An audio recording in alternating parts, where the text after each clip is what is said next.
তো কি খাবলৈ মন আছে কবি মই পৰা দিব কবি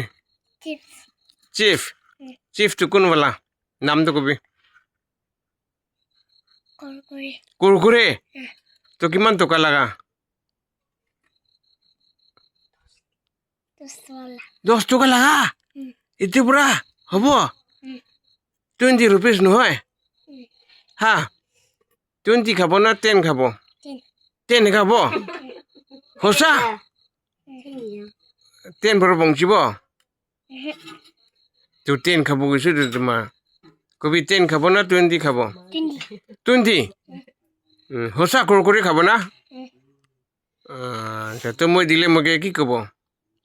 থেংক ইউ ক'ব আচ্ছা আচ্ছা আচ্ছা আচ্ছা তো মই দিব ন তোমাৰ এইটো আফচোচ নকৰিবি দেই নাকান্দিবি দেই নাকান্দিব না একবাৰ কান্দিবি না হা